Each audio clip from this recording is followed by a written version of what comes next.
so I decided to write a song.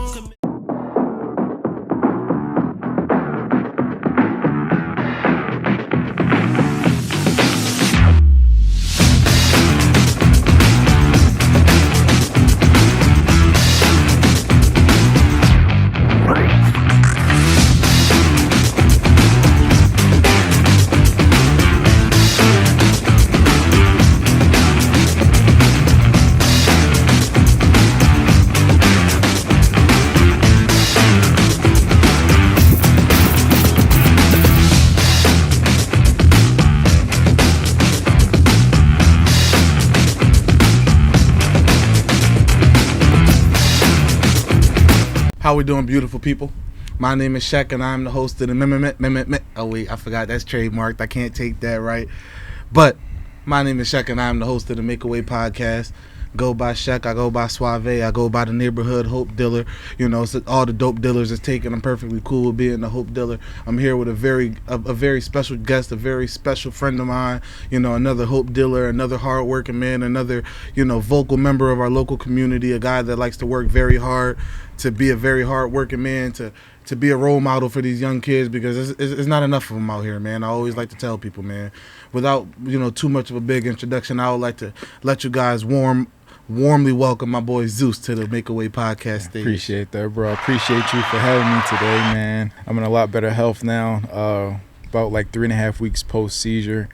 Just been going through like a lot of stuff, you know, life after football. Down about 15, 20 pounds. God bless you. Yeah, I appreciate that, bro. You know, yeah, man, just having like a lot of support from my family and friends is something that's been helping me a lot, you know, overcome this battle that I was going through. Mm-hmm. But, you know, I'm Eric Taylor, originally from South Philadelphia. My family, we moved to Southwest Philly in 2002, and wound up meeting you at Pepper Middle School, and then we went off to prep charter, played football there. And, you know, a lot of people that we knew, you know, I was actually one of the fortunate ones to go off the experience playing Division I football, which was a great experience, man. Mm-hmm. Got to travel a lot, you know, where we come from, man. Like, a lot of people that we know in Philadelphia is just all that we all know, you know. When I played football, man, we got the chance to travel to Florida twice, California, Kentucky. I would have never seen myself going to like a Kentucky, Indiana. I think we went to Moorhead, Kentucky. Like, I was like what is a Moorhead, Kentucky? You know, it was pretty cool though. You don't know until you see it, bro. Yeah, yeah. And we actually had the chance to meet the Sacramento Kings. DeMarcus Cousins was there. Oh, man, I forgot two of the other guys, but we were staying in the same hotel as them, man, because I think They was playing the Pacers. No, they was there for, like, March Madness. No, I'm sorry, I'm lying. I can't remember what I think you're right. I think you are right. You are right, yeah. Man, but it was crazy, though, seeing those guys. But I'm telling you, bro, just a kid coming from Philadelphia, you know, getting the opportunity to see all that stuff, it was awesome. But, you know, here I am today. Listen, man, well, I'm very thankful that you're here today. These people are very thankful that you're here today, man. And, you know, let's really take a little dive into your life, man. Tell me about your home. Like, tell me about the different people that you grew up with, the people that inspired you as a kid. Like, tell me about the home community. Who's your rocks? Who are the people that built you up to who you are? Yeah, I would have to say my mother and my father, man. A lot that come from South Philadelphia. 31st and Tasker, right by Orton Reed High School. That's like the basis of where my family has grew up at. You know, a lot of my homies, bro, like their pops dead or in jail, you know, and fortunately, like my dad was a stand-up guy. You know, my dad was in the streets heavy, but I'm telling you, man, like the parents around the community loved him. You know, he'll take his shirt off his back and give it to you. I'm telling you, dude, like, and the way that he raised, man, just always being strong. You know, and I kind of talk about that, you know, in the back half of my life, and that's kind of like, you know, me and him butt heads a little bit now because, you know, times are changing now. You know, it's like, and that's why I want to talk to you about just mental health in the Black community. You know, it's like we got to start talking more. Like our feelings, like we have to like get them off our shoulders, man, because that's part of the reason why I had a seizure last month. And that wasn't the first one. I had another one in 2021. And it's just from always just being strong and masking stuff, you know. And I think in life now, something that I'm learning is balance. You know, it's like I only know how to go like just balls to the wall. 90 miles an hour all the That's time. all bro. I know, man, and it's bad. It's just like, and I heard this quote, man. They said like, you don't know how fast you're going until you crash. Exactly. And that has happened to me a couple of times, man. Yeah. And just I would also like just being over here in this region. I know I told some of my family this. I don't want to, when I decide to procreate, I don't want to raise my family here. It's just so many just bad influences, man. It's just so active, and it's just greed, infidelity, moral lacking. It's tough. And I found myself getting in the mix of it. I was going out all the time. I was running away from my priorities and everything like that. And I would say when 2020 happened, that's like wake-up call. Yeah, that was a wake-up call, man. Like I was going through a lot. I went through like car repossessions. My credit cards got shut off. I was relying off stimulus checks. And when I'm telling you, man, like I look myself in the mirror, I self-harm too. Like I was abusing alcohol. Like I even got self harm marks on my face, man, because I was cutting my face. Like I was going through a lot, bro. And I'm just like, man, like, can I get a break? Like what did I do in life? I'm asking my family, like, all I did, I was the only male in my family to go off to college, and I'm experiencing all this. Like, what is going on? I think the big part of it is, being raised in black and brown households, men are just taught to be so abrasive. We're taught to, you got to be this father figure, this man, this masculine figure all the time. And, my dad was one of those people, he worked 6-7 days a week from dawn until dusk or dusk until dawn, whatever. He was out all day, all night. Like, they was taught, bring home the bacon. Nobody cares about what's going on in your life. Nobody cares about the things you go through. Like, all that happens is like, I got to bring this food home because if not, my kids starve. Yeah.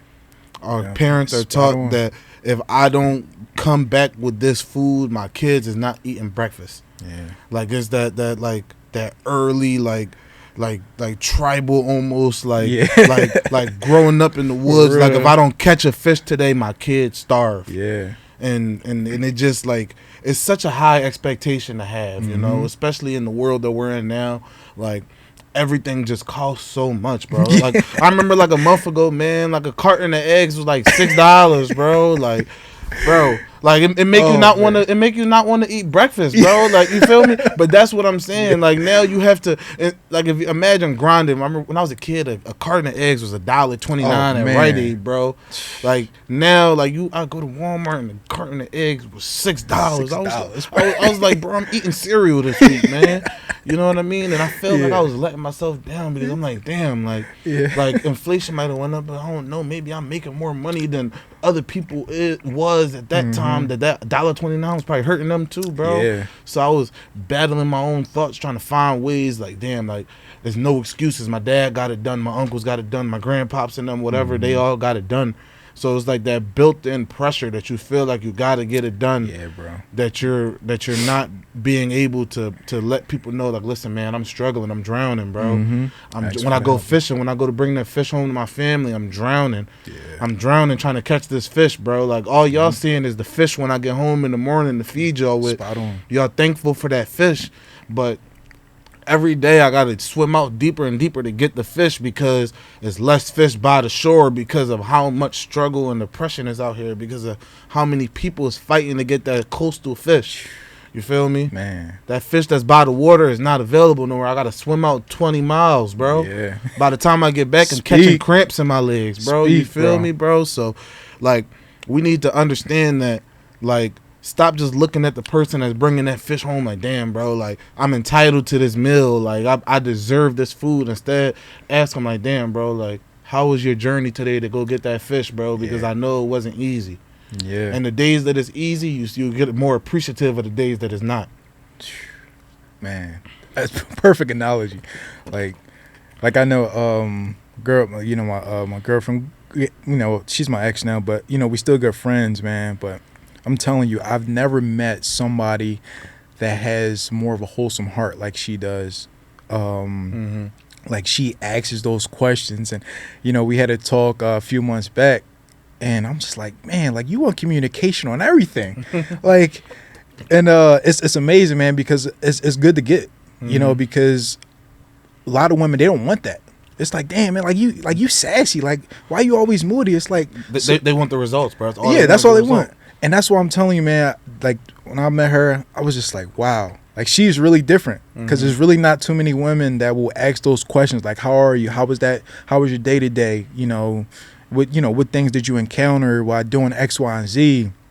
And when I would talk to her, I would see myself not really saying much because I never got nobody to ask me those questions. And I didn't why are you asking? Yeah, like, is something wrong? Yeah. Why are you asking? Who cares? You feel me? Who cares, It's bro? crazy, man.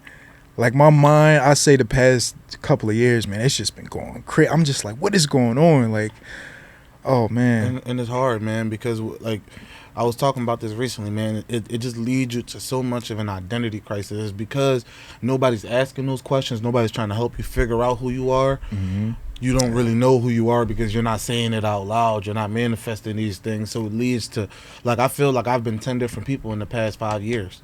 You feel me? Is that right or wrong? I don't know, but I'm at the end of the day, all of them are myself. I'm still myself all the way through all of them, but it's different versions of myself too. Right.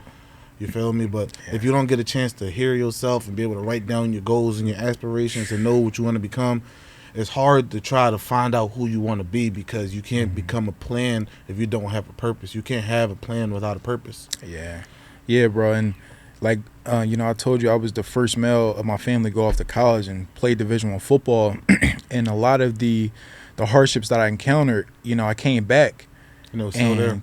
They were still there, man. And like, my dad, just the same old, you gotta be strong, you gotta be strong. And he was in the streets and everything like that. And it's only so much that he was able to give me. It's only so much wisdom he was able to give me, man. And that's what I wanted him to realize. I'm like, Dad, like, to a degree, like, I get the advice that you're giving, but like, it's not really tied into like what I got going on. Sometimes we need resources, outlets, and like, that's why I just started networking and meeting new people. Like, I had one of my friends, man, that I met at Prep Charter. He said, man, like, I just love the way that you like are, because like, you're the only guy I know that could just mingle with so many different cultures. Like, you be with Asian people, black people, Hispanic people, like white people, just everybody, and you mingle so well. Like, you're an awesome human being, bro. And he was like, I haven't seen you in 2 or 3 years because we went on a jog on Kelly Drive. Yeah.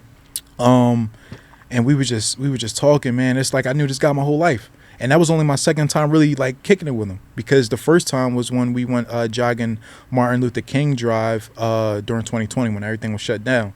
And it's just like, wow, man, you could meet somebody, for a split second, bro, and they'd change your life. It's crazy. But just to have that, like, I just had so much stuff bottled in, man. It's crazy, man. Just talking to my dad, I'm telling him, like, this is my situation. Is nobody in the family experienced this before, so like, we don't know what it looks like. I just need people to understand, like, when I say, yo, I need my moments, because I snapped off on them, and I'm just like, Dad, like, I screamed so loud, and I yelled, cussed, and everything. And I just said I need a break, man, and in public, too. Right after our bowl league, I was just fed up, and that was like the third time of me getting rushed to the hospital. And that was the second seizure that I had 2 weeks after that conversation I had with him, because I think with my father, man, I just getting that understanding is what I've been wanting the most. Because, again, a lot of people that I grew up with don't have a father. So I always tried to, like, keep that, that relationship with them as strong as possible. And because you're one of the few people out of your friend groups that has a father, like, everybody's looking at your relationship with your father on a pedestal. It's like, oh my God, it's so perfect. Like, you got a 2-parent household, and like, now, like, people don't see what happens behind them closed doors. So like, now you're damn near holding your household to that expectation everybody else says. You're like, why isn't our relationship perfect? Like, like we're not appreciative of what we got. Like, other people don't have this, bro. You feel me? So you start to get mad at what you got going on in your house, and then it reaches a point where you're like, you start to get mad at him, but you're also mad at yourself. You're not really knowing, like, why your relationship isn't as great as you want it to be. You feel me? It's just like, some people don't have this, bro. Like, we should try to make this better, man. Yep. And I told my family, I'm like, I know we'll make it better. He just got, because he's an old schooler, just like you talked about your pop. Like, man, bro, they just get that money, clock in, clock out, say less, you got to bring that food home. Make sure that, make sure the heat is on, the water's running and stuff like that, and I get it. And that's why I told him, like, yo, Dad, times is changing. It's not the 80s, the 90s, or the early 2000s. Like, it's okay for males to speak out and get help. Mental health in the black community is crazy. I think they said, I can't remember the statistic, man, but like males, man, like we make up suicidal rates crazy. But like especially in black males, man, like we are the leading group of people that are committing suicide, taking our own lives, man. So if you guys never noticed in the interviews before, man, I wear these 2 purple wristbands every single day. I've been wearing them since 2018. A few years ago, man, I lost one of my best friends, one of my brothers, man. Daniel Strawbridge. He was one of the most genuine people. He was one of the older players on our football team.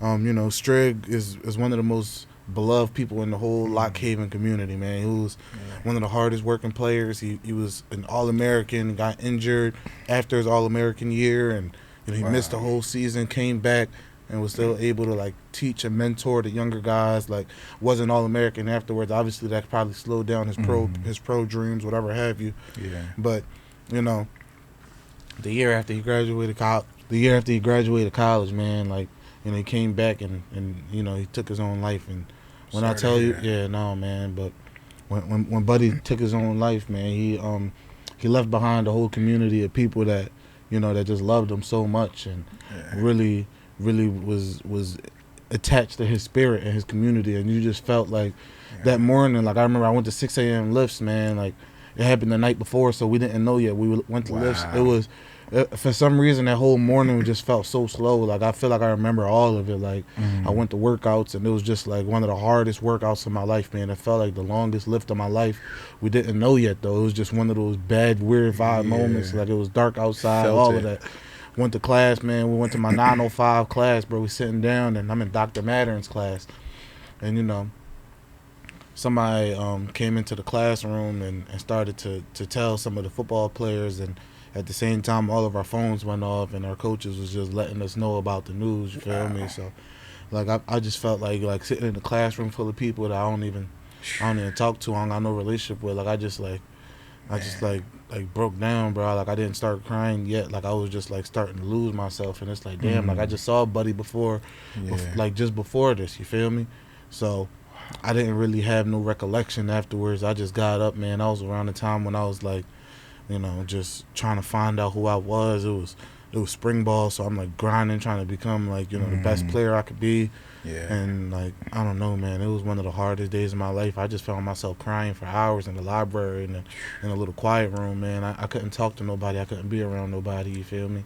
Yeah. And like, that was one of those experiences where I just saw like this large group of people who like didn't talk to each other, people who was ex-girlfriends and friends and all types of different groups that didn't hang around each other, that just came together as a community. And we all stood on the football field. We had a balloon release. Everybody was able to come together and just like his energy was just filling up the entire campus, bro. It was one of the most powerful moments of my life, just seeing like the positivity and energy he brought, and that all the letters is faded off of it, but if you look real close to it, you can still see Daniel Louis Strawbridge, man. He's one of the best dudes I ever met in my life, man. But a couple years before that, I also had another buddy.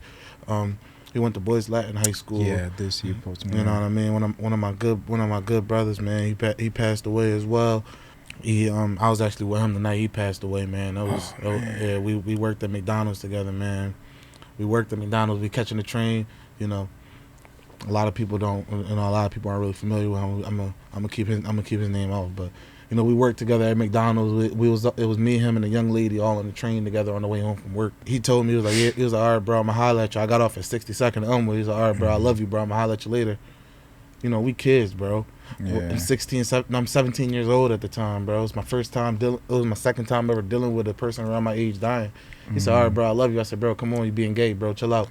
But that's just me being young, me not understanding. Yeah, I remember how we used to be. Yeah. You know what I mean? So I'm just like, oh, bro, come on, bro. Like, you're making me uncomfortable. Stop that. I got off the bus, bro. He took that bus to 56 and Market and jumped in front of the train the same night, bro. Oh, man. I could have potentially been the last person that told him I love him, bro. And that was one of them things that always stuck with me. That's why when Strauss passed away, it just ripped me apart, bro. Because it's just like, damn, I hope the last person he told I love you too said it back, man. Yeah. That's why every time somebody tell me I love you, I always make sure I say it back, man. It's very, very important. That's bro. Heavy, man. You know what I mean? So that's heavy. Very special shout out to Strigg, man. it was a very, very influential person in my life, man. I learned a lot from him. He was always honest with me. He told me everything I needed to hear, bro. You know what I mean? He told me I was bullshitting in the weight room when I was a freshman. Like, he told me, like, the different things I need to learn, the different people I need to keep myself from around. Like, and then when my boy, when he passed away, it just reminded me of all of the feelings that was going through me when E33 passed away, man. That one hurt me more than anything, man. Like, I didn't come out of my room for a week, bro. Wow. Man, that feeling is like crazy. Like, I know, like, my first stint when I was going through a passing in my family, and I was also going through, like, my concussions too, that I had 2 of them when I was up at Marist, man, and my mental was crazy. Like, I remember it was one time, a couple of times actually, we had the great gym at Marist College. Man, it was a couple of times I just walked out of team lifts early in the morning. I went in the great gym and just bawled out crying. Like, I just felt like, because going up at Marist, man, it was like a culture shock. It was predominantly white. I think the ratio is just like damn near even now. Like, and which I love, man. But I'm telling you, when I was up there, it was like a lot of people from Long Island, Connecticut. Very high earners. Yeah. Oh, man, loaded. Stupid loaded, man. I'm just like, wow. And, I had dreads when I went up there. I was like 290, 300 pounds. And I went off to college because I wanted to network. I wanted to meet new people. I was tired of Philadelphia. So I was like, man, let me go ahead out here, man, see what it's talking about. Because I had a lot of D2 schools talking to me, Blooms, Blockhaven, Westchester, all those, PSEC schools. But you're going to see the same people that you was going to see in the city, you feel me? That's exactly what I said. That's exactly what I told my family. I said, I got to get out of here. my freshman year at Lockhaven, we actually called it Philly Haven U, man. Yeah, I remember, man. It was the largest recruiting class in the history of the school. It was a graphic. I think it was like 20 different people that was from Philadelphia, almost all public league. Like, you feel me? Like, imagine I commit to a school, shout out to Shahid and Kaif. Like, I went there with the 2 rivals the 2 best players from my rival schools, the 2 best players from Del Valle, number 5 and 15. Like, you feel me? Like, the number Shahid, he was the co-MVP of the conference with our starting running back Quaddy. Shout out to Booby, man. Let Booby spin. Quaddy. Shout out to Quaddy, bro. But him and Quaddy was the co-MVPs of the conference, bro. So we hated their guts, if you remember, bro. Like, with my especially like my junior and senior year, bro. It was like that was when the internet really got popping. You feel me? So that's back when like game day come around that week. I remember they all changed their profile picture to black. Yeah. And they changed their if you got the @ name and the regular name, they changed their name on Instagram. On Twitter, the Prep Charter. Everybody's name was Prep Charter with a black profile picture. And then they had the little flyer for the game. It said, "We're all black, the Prep Charter funeral, bro." So, bro, I'm telling you, but I always tell people, man, like high school football rivalries was so much more powerful than college, bro, because like these people, man. Y'all grow up in the same city. Y'all know exactly where to find them, bro. Like if you remember, like what was it? Like I think it was your senior year. Maybe it was your senior. No, 2014. Yeah, fall 2014. Did you play? You graduated with Dolo and them, or the year before? So I played fall 2013. Fall 2013. Okay. Yeah. Oh, so you was with Karan and all of them guys. Yeah. Oh, all right. Yeah. Southern. So did we play against Newman? Did we play against Newman in the playoffs your year? No. That was the next year, right? That was next year. Yeah. So I wanted to play that so bad, bro. When we played against Newman that year, bro, I'm talking about like they hated us, bro. Like they rolled by the school and spit on the floor recording it, bro. They hated our guts, bro. Like, but after the game was over, obviously, like it was all cool. But like that Del Valle rivalry was different, man. R.I.P. Del Valle. That school, that school. That school. We see who really made it. We see who really won. I hate to say it, but Yep, we finished 2-1 in the rivalry over the course of my high school years, but who won the rivalry? They don't even got a school no more. I hate to say it, dun. R.I.P. Del Valle, man. It was a hell of a school. A lot of funny people, a lot of cool people went there, man. And Shahid and Kaif ended up being good friends of mine when we got to college, man. That's solid. I saw Heedy at the All Pub banquet talking about some Suave 215. I'm like, oh shit. He was like, yo, we got to get a picture for Coach Smith, man. When we going up to Lockhaven, we got to turn it up over there. I'm like, yeah, bro. We got a picture together, and like That was senior year of high school, but I still go back and look at that picture, man, because it just tell me about, like, you know, how far we came, bro. Mm-hmm. You know what I mean? Yeah, man. I hope, you know what I mean? I hope you're doing good right now. I hope you're doing better, bro. You feel me? But Yeah. that was my boy. But, Yeah. So tell me about the transition from high school to college. Tell me about, you know, that first year at Marist. Tell me about the culture shock, the different people that you came around. Tell me about how the football experience. How did that first year at Marist go for you? Man, that first year was rocky. I'd say the first semester. Because, again, you know, coming from Philly, a lot of people would oftentimes say, man, like, you don't seem like you're from Philly. You know, of course, they expecting rugged, kind of, you know, Eric. I'm like, yo, there's no need for me to bring that up here. Y'all don't even come from that, you know? Like, it's, and that, like, this, I never, like, my thing is, I make sure I put my best foot forward, man. My parents didn't raise me to be rugged, you know, nasty with nobody, because it's like, you meet new people every day. Like, I've met people, man, like, their parents, you know, were like songwriters for, like, top musicians and, you know, CEOs, like companies. Like, sometimes they would invite me over to their houses for, like, summers, and I would go to their houses, man, and, like, their driveways was, like, miles long, and we just put them to this mansion, and, like, a big kid from South Philly, you know, obese, dressed, like, you know, with a beard, looking like a fat Chief Keef, and, like, you just, I'm like, yo, where am I? Am I really here? It was, like, by far the craziest thing ever, man. But I would say that was like the good of it. But just socially, it was tough. It was tough to even get to that point, though, man, because The culture shock, bro. yeah, and because a lot of the kids, man, like, they didn't see my kind before. Mhm. They didn't see my kind. Like, people were scared. Like, sometimes I would just walk up to people, like, hey, how you doing? Girls would walk away like I was like a Like an alien, bro. yeah. I was like, what the? I would just say, hey, how you doing? You know, because it was one event we had. It was like this little campus event for all freshmen, just people to get to meet each other, man. And the amount of times that happened to me, I just felt like so, like, just like, bro, what the freak? Like, what is there something wrong with me? You know, and I'm telling you, that's when I went into a very, very deep stage of depression. It was bad, bro. It was bad, man. But I just shut everybody out, and I was on a scout team, offensive line, and I think that was like the first semester. Going into the second semester, I came back after winter break, and, man, I lost so much weight. I lost like 30 or 40 pounds, you know, and I lost all my muscle, lost all my strength, but, you know, it was spring ball, so we was getting ready for that, and I was like, I want to play defense, like, I want to go off a linebacker. So, you know, throughout that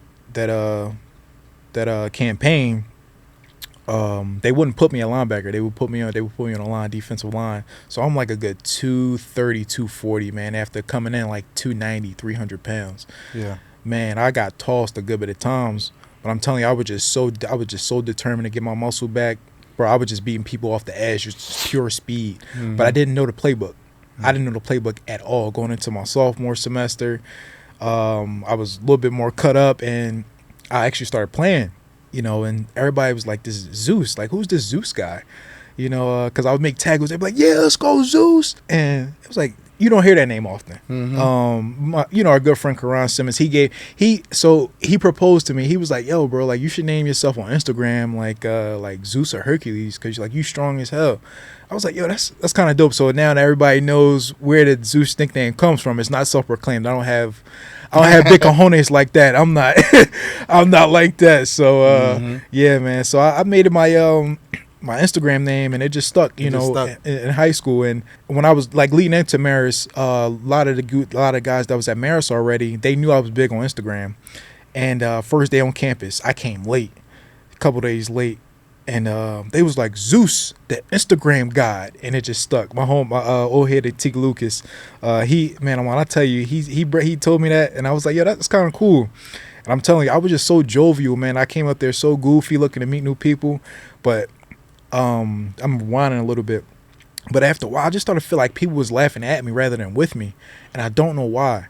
But I was just like, taking it as it was. But of course, when you're going into a college young, you fresh meat. Mm-hmm. Like everybody don't come in with friends and stuff like that. So you really gotta like let your name be known, and that's why I felt like that. But thinking about that and also like the social aspect of things, and I was like, yo, I'm gonna come into this the second semester of my freshman year, and I'm going to lose this weight. I'm going to be a dominant ass defensive player. So going back to that, play defensive line and hop into my sophomore year. My name started getting known, Zeus, and started meeting some people, meeting women, talking to them and stuff like that. And I started getting a little bit of big-headed. A little bit.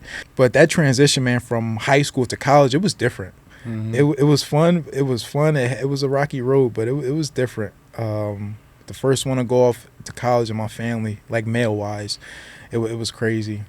And you had a lot of expectations on you, probably. Everybody probably was waiting for you to walk out and come home with the bacon. Like, listen, man, we got Eric going down to this fancy private school in New York. Yeah, he gonna come home and he gonna build us up a nice little mansion like their parents got over there. You feel me?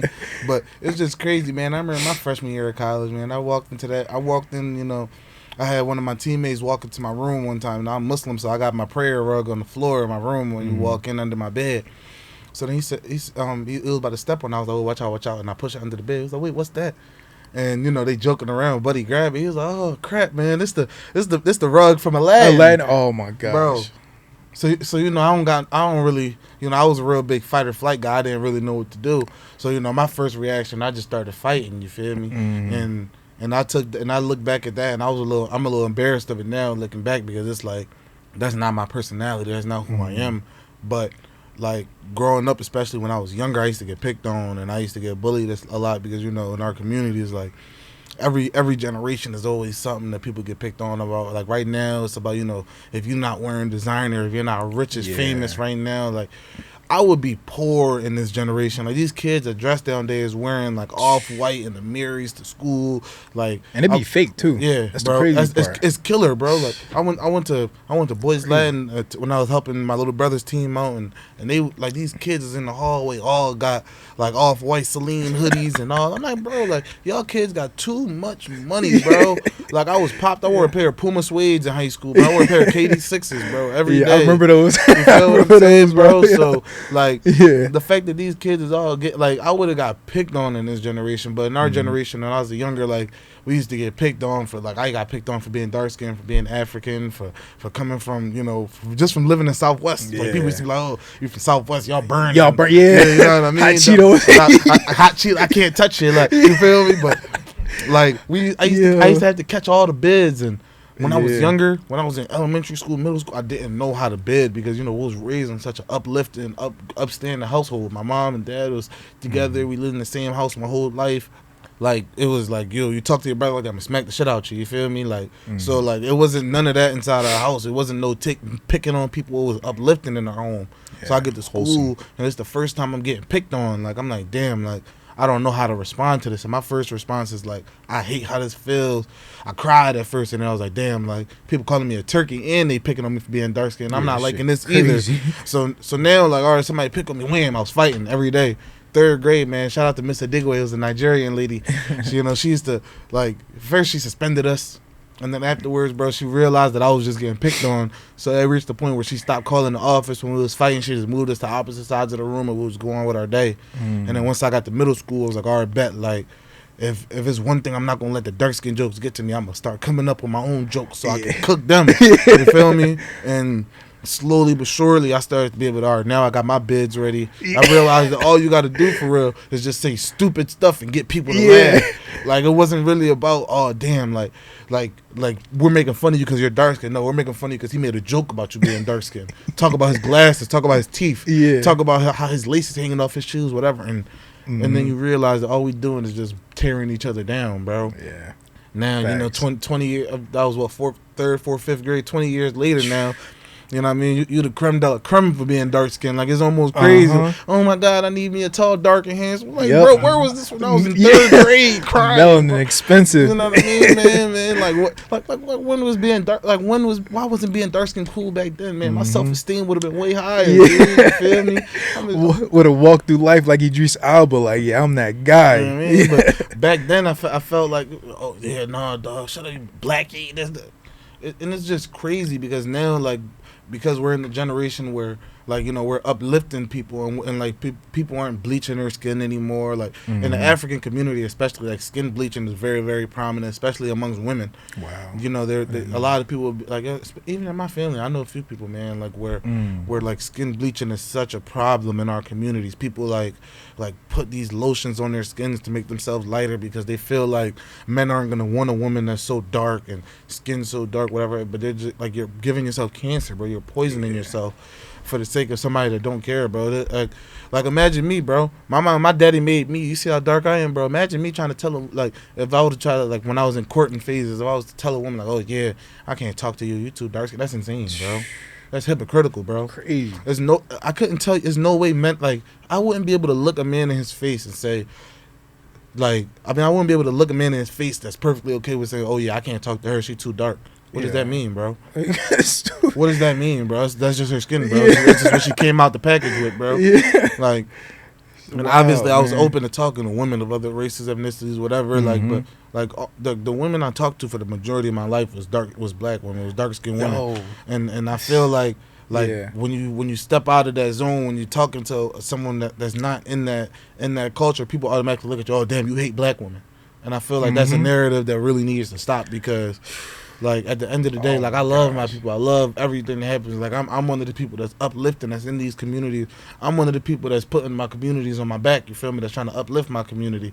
So don't try to tell me that I hate them, bro. You feel me? Black women, if you're listening to this, I love you, man. Yeah. I might not be with you, I might not be starting a family with you. I already got one, but I love you. You feel me? Let that be known. Let that be understood. You feel me? Same. You know what I mean? I feel like that had to be said out loud, man. We love you.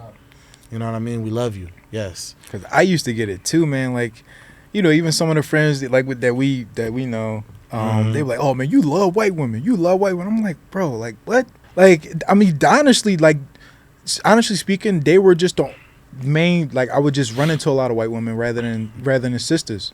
Because of where you was at. Yeah, this is where I was at. Everybody, oh no, you don't like black women? No, I didn't say that. It's just they the main ones I'm running into. Like, I'm telling you, if you got a good head on your shoulders, you positive morally, we could talk, you know, like that's how I was in the past, man, you know. But like with me personally, I did take a little step back from the dating scene, you know, even with the girl that we kind of just split apart. Again, we're still good friends, but you know, even before that, man, I was just a little bit, I wasn't sure if I was looking for a relationship at the moment, but you know, I'd be on a dating apps and stuff like that. But what I would say is, I was like, on my profile, I would say, yo, let's change the narrative of these apps. You know, it's okay for us to like meet, you know, good people, genuine friends. Like, we could go ahead and do activities. We don't have to move with the intention to date. You know, it's like, I think, like, my thing is, I like to meet different women to like pick their brains, you know, because how difficult can it be to understand women? You know, with the cycles and emotions and everything like that. And that's how that's like, I would say post-college, I really was like, I want to start meeting more women. I have a lot of guy friends, a lot, you know. I was like, I really want to get a feel of like how women think, why they think this way from different cultures and stuff like that. And I started doing it. But I did start to realize like women emotions started getting tied into it. But my thing was, I never moved with the intention to have like sex. Like, I'm not a hound dog. I had my phase where I was like having fun in college.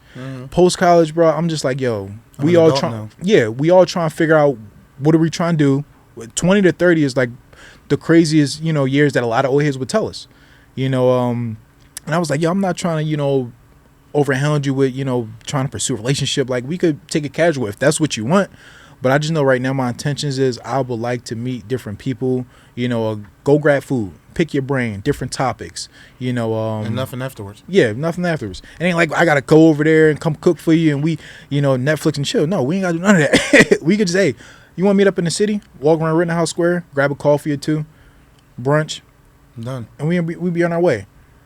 And then, you know, women, oh no, you a fuckboy. Like, where you come from? Like, who you think you are? Like, what is going on? and the thing is, I feel like men are just put at this high standard that like, oh, you want to take me out on a date, you got to pay my rent. And the issue isn't necessarily that I can't do it, that I can't afford to do it. The issue is like I don't even get a chance to like you. Like, can I see if I want to be with you, bro? Like why is courtship just, I gotta throw the fishing rod into the water and reel you in and beg you to want to be? Can I say if I like you? What if you suck? What if you're a terrible person? What if what if I go on that first date with you and I hate everything about you? Now I just paid for your dwellings for the next month, and you know you don't even like to listen to the same music I like to listen to. Like, this is not going to work. This is not going to work. Like dating has to go back to just being dating. Just like, let's sit down, let's have a cup of coffee, let's see if we like each other. Like, all right, bet, all right, that's cool. Maybe let's go bowling. Let me see if you're halfway athletic to make sure my kids aren't gonna be two left shoes. I need to check some boxes. You feel me? Like, and you checking off all the right boxes you too, feel man. me? I want to know your personality. I want to know if you're athletic. I want to know if you like what I like. If you like to do what I want to do, man. It's not just about what we can do for each other financially, sexually, monetarily, whatever. Like, I want to know if we can be like. I want to know if we can be the same person, because that's what love is. That's what marriage is. It's about having that person that when you hate everything about them, you still know that that's your person, and you don't want to be with nobody else, and you're not willing to give that up. I think that's what a lot of people need to understand. You know, when I really look at the relationship that I have with my woman now, it's like, this is the person that, like, it would have to be extremely extreme for me to not want to be with you. Like, we went through so much together, and we learned so much about ourselves from being with each other. Like, if your relationship isn't, like, not obviously not forged in fire, not by cheating, not by none of that, but just if your relationship just gets like pushed to the brink where you really understand, like, this, like, I wouldn't want to go through this for nobody else. That's when you know that that's your person. You feel me? Because some people are going with people for aesthetic. Some people are being with people for money. Exactly what it some people are being with people because they're photogenic. Some people are being with people because of who their parents are, because of who their connections are. And you're not necessarily trying to be with that person because you want to be with that person. And I'll tell you, bro, I think that's the leading cause of adultery. That's the leading cause of cheating. That's the leading cause of not wanting to be with someone. Fidelity is crazy now, man. And it happens because, like, you're not really choosing your person because it's your person. You're being with them. Oh, damn, like, I only let him come over to the crib because he paid my rent. I wasn't letting no boy come over to the crib that wasn't paying my rent. But, like, you feel me? Because, all right, he got $1,300. You feel me? What if he works on Wall Street? What if he make $10K a month? What's that $1,300 for him to come quick, finesse you out? You mean, and then dip afterwards? Yeah, you're not building any stability from that, man. You know, you're not finding out if that's really, because once you're inviting them over and you're bringing them into your life, to your real life, now all of a sudden you don't know if that person is gonna be like, what if you have a child, man? Like just because I got $1,300 for your rent, I could be a terrible father, man. I could be abusive. I could be all of the things you don't want. I could have a terrible family that's gonna hate your guts, man. People gotta be mindful who they procreating with, man. You know what I mean, bro? It's an energy transfer, man. You're bringing someone into your life that is potentially could be stuck with you forever. You feel me? And I feel that's what a lot of people need to realize. Like, just because someone got a couple dollars to their name doesn't mean that they're gonna be a great partner for you, man. You know what I mean? Facts, bro. But to advance the conversation a little more forward, you feel me? So you went on to play a lot of the football games at Marist. You played really well, for better or for worse. You ended up being an all-conference player. And then after you graduated, you eventually moved back to Philadelphia. Yes. What was your first job when you came back, and what led to where you are now? Oh, man, whipping on Fords. Whipping on Fords, man. I was selling cars. Man, when I tell you that, even if you don't decide, like, I tell people, if you don't know what to do, get into sales. I would say cars. What's another real estate? I'd say, it's very lucrative. Everybody need a car to drive. Everybody need a house to stay in. Man, I learned so much, like, sales tactics, building rapport with people. Man, like, one year, man, I grossed $317,000 with Ford, and I took home 17% of that. And I'm just like, yo. And, of course, I knew, like, my product knowledge and stuff like that. But a lot of my hugest sales came from just basic conversation. Just being personable.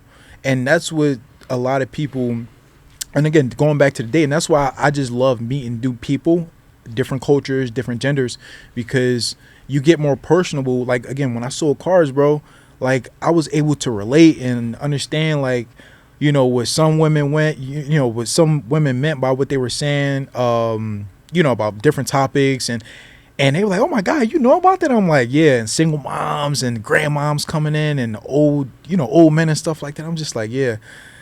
It was like, "Yo, like you gotta sell. Like you gotta sell. Come on, let's write the car up and let's close this deal right now." Just from being a personable person, man. And that's crazy, man, because I always tell people, man, the most memorable work experience I have outside of when I worked at McDonald's in high school was my favorite job.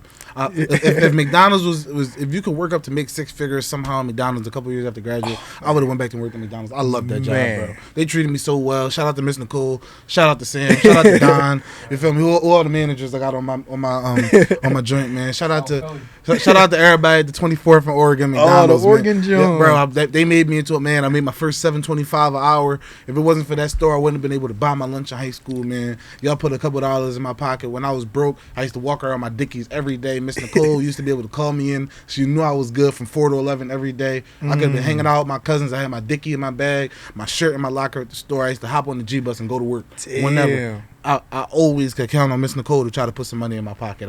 She used to make me lunch. She used to like cook for her boyfriend and bring lasagna to work for me and all that. Like Miss Nicole, she used to like give me her little manager meal because they used to eat for free. We used to eat half off. But Miss Nicole, no, I'm in school, you feel me? Like these people working 40 hours. I'm working 20, 30, whatever, sometimes more. Miss Nicole knew that if I didn't have it, oh yeah, you can have my meal for today. I used to get the biggest sandwich on the board every day, bro, for the free ski. You feel me? So I think that was our little hangout right after practice, right? Oh my God, every day. Yeah. I remember 10th grade year when I joined the football team at Prep Charter because I missed the deadline for 9th grade. 10th grade, I joined the team.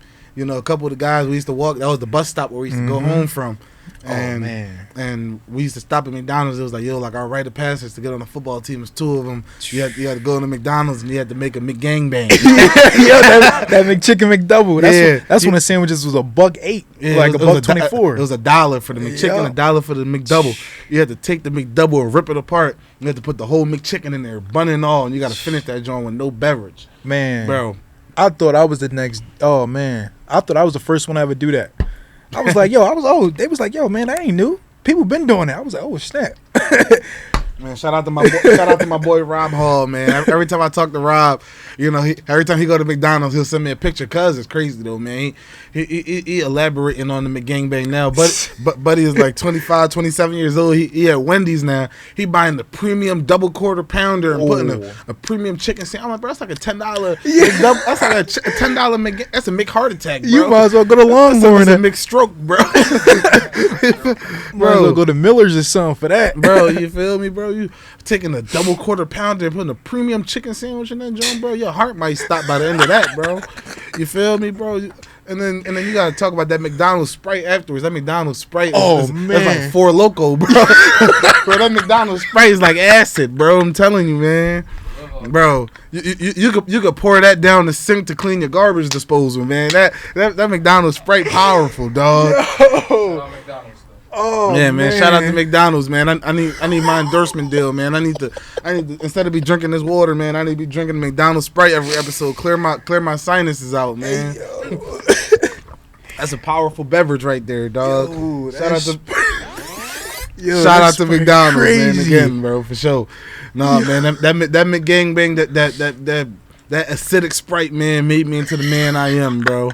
But to get back on topic, man, when I worked at Sherwin-Williams after I graduated from school, man, you know, I went and got my MBA. I had dreams of being a consultant, which I am now, thankfully, you know, thank God. But when I first graduated, I was frustrated. I applied for over 127 jobs.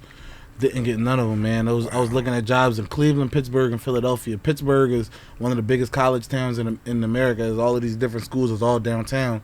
So the jobs are able to lowball you because it's so competitive. So many different people need jobs. It was $30K jobs and rent $1,500, bro. I couldn't get like that, bro. You feel me? Like you're gonna have to be a bartender on the side or something. So thank God, you know, I applied. Sherwin-Williams is actually based out of Cleveland, Ohio, and when I applied for the job, you know, they got back to me and they saw my resume. It said Philadelphia, PA. Right when they offered me the job, they were like, "Listen, man, like we're gonna offer you like what, like $48,000 or something like that."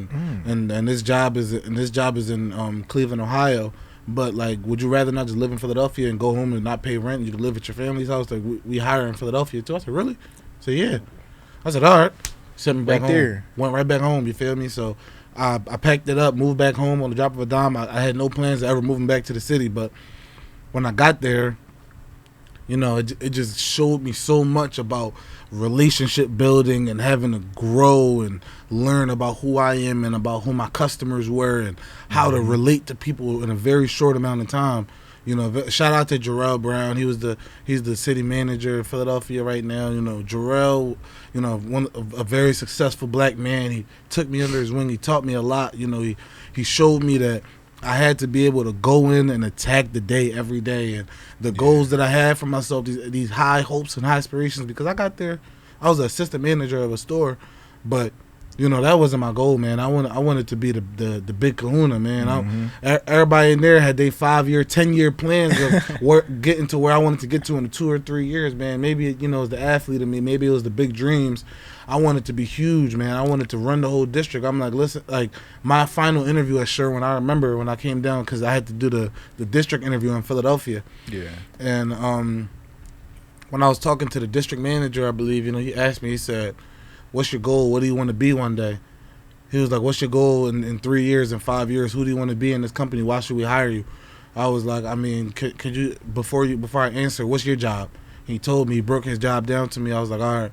Whatever your job is, that's what I want in 5 years. Even if I can't get it, that's what I want to do. Nice. And, you know, he said, you know, he took my resume that he was scribbling on and he put it inside the folder. He was like, yeah, this conversation is over, man. You starting, if you want the job, you got it. You start whatever day. He said, because that is the type of mentality that we want in our buildings, you know. So, like, that's just something I want to relate to the people if you're listening to this, man. Like, you can't, I don't care who you are, like what your goals, what your aspirations are. You cannot walk into a job and just think like, okay, like if the career timeline is like, all right, like in 1 year, 3 year, 5 year, you can make it here. You need to try to look at it and say, even though it's a very high mountain to reach, I gotta look at that position 2 positions ahead and look at that person and grind to be them. Yep. Because imagine you're the assistant manager and all you want to do is be a good assistant manager and slowly become a manager. You'll be an assistant manager for 5 years, bro. Yeah. No, bro. I was an assistant manager. I wanted to be a sales rep the next day. I was the annoying guy. Shout out to Everstar. I see Everstar LA Fitness in the morning when I work out these days, honestly. But I woke up and I was like, damn, I need to be the best assistant manager ever because I need to be a sales rep tomorrow. Yeah. You feel me? I need to be going out to these job sites. I need to be talking to these clients. And I was going on tour with them, bro. I was going through the city. I was putting out quotes. And I was just in love with selling. You feel me? So sales is just a beautiful industry, but it ain't for everybody. Yeah. It ain't for everybody, man. Yeah, you spilled on a couple of different things, man. Like, just like being a go-getter. Like, I feel like that's becoming a lost cause, and the reason why is because a lot of people are so hung over the instant gratification, man. And I think social media is a huge blame for that. Like, everybody is just seeing like the glamorous, you know, the successes, and they're not looking at like what it takes to get there. Like, you know, again, you have, you know, you got to look at position to get to that higher one. And, you know, the early mornings, like, shoot, now, bro, I like with me, you know, I'm a human resources coordinator. You know, started off in sales, but I got my degree in communications, and I did want to eventually get into human resources, but I'm working on getting my SHRM certification now. But post college, you know, I needed quick money. You know, I was also still working out. I had my pro day and everything like that. Had a couple Canadian Football League tryouts with the Saskatchewan Roughriders. Was going to have one with the BC Lions, but I didn't do that one. But at that point in time, and I was like, yeah, I gotta start working. You know, so that's when I started working for Ford, and you know, time went on. 2020 hit, and I was like, you know what? And I'm telling you, 2020 year was crazy. Yeah. But just grinding through that, what I did was did contract positions for HR rules. So this is what I tell a couple of the youngsters that I know now. Do contract positions. Like, now, man, it's so many different recruiting agencies out here, and they'll call you. Recruiting is a huge industry. Yep. It's huge. A crazy industry. Huge, man. Like, I was a recruit, like a couple of the contract positions that I had. Some were 3, some were 6 months. I had 2 contract positions as an HR coordinator for Wills Eye Hospital. I got the keychain on, and I was a contract role, a talent acquisition coordinator for Nazareth Hospital. Those were two key roles that helped me get into the role that I'm in now for Caring People Alliance. So I'm the human resources coordinator for them, and we're state and federally funded. So means I'll never run out. I'll never not have a job, So the state and the feds, they just pay us to really fund these boys and girls clubs, for the because they understand like the young kids, they are our tomorrows, so we got to be able to instill these good resources for them, just pump as much good resources into them as possible, like summer leagues, summer camps, social activities, that's really what it's all about, man. And like, even with us working with Focus Athletics with Jackson and everything like that. Shout out to Focus Athletics. Yes, sir. Just a quick anecdote about Focus Athletics, man. Focus Athletics, if you guys don't know, is a nonprofit organization in the greater Philadelphia area that's built to, bring athletic and academic resources to the men and women in need. So it's very, very important to our communities. If anybody is looking to help and to donate to Focus, please be my guest, man. You can reach out to me and I'll give you guys the information that you need to go forward. But yes, indeed. Yeah, no, man. Focus is extremely important, man. It helped me become more of the person I want to be, and help me learn who I want to. That was actually the internship I did after I graduated from school. I was in Jackson's back pocket. I don't always have as much time for him as I like these days, man. Yeah, same, bro. But I'll talk to him. Yeah. Yeah, I try to reach out to him. I try to talk to him as much as I can, man. But Jackson is doing beautiful things for the city. He's doing beautiful things for these people, man. Yeah. I'm very, very thankful for Jack, man. He did a lot, man. Especially my little brother, man. My little brother loved Jackson. Yeah. He tell me all the time. He's like, yeah, bro. When I come home, bro, even if I got 12 minutes, I gotta go see Jack. Yeah. So shout out to Jack. Shout out to Benji, man. Shout out to McFit, bro. A lot of people don't give Benji the credit he deserves. Benji walked so we could run, man. Benji used to bring us out to Penn Park and we used to work out out there. Man. It was me, me, Zeus, all of the guys from Prep Charter. We used to just go out there and grind. We used to go to Penn Park.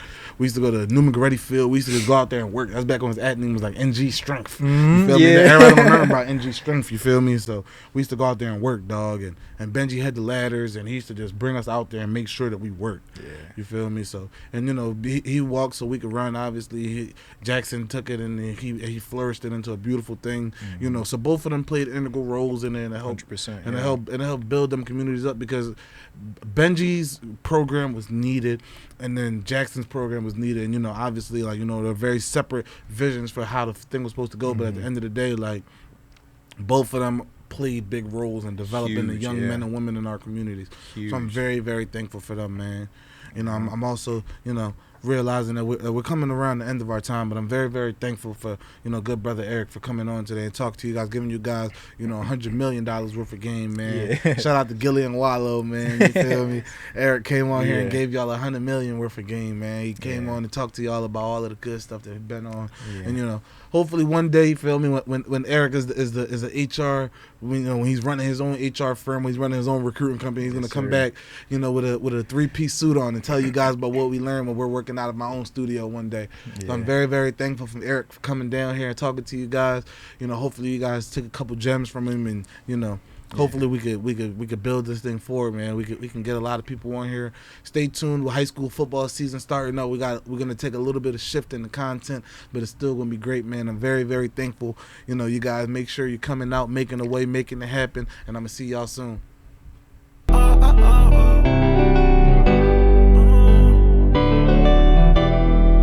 I couldn't tell you in person, so I decided to write a song.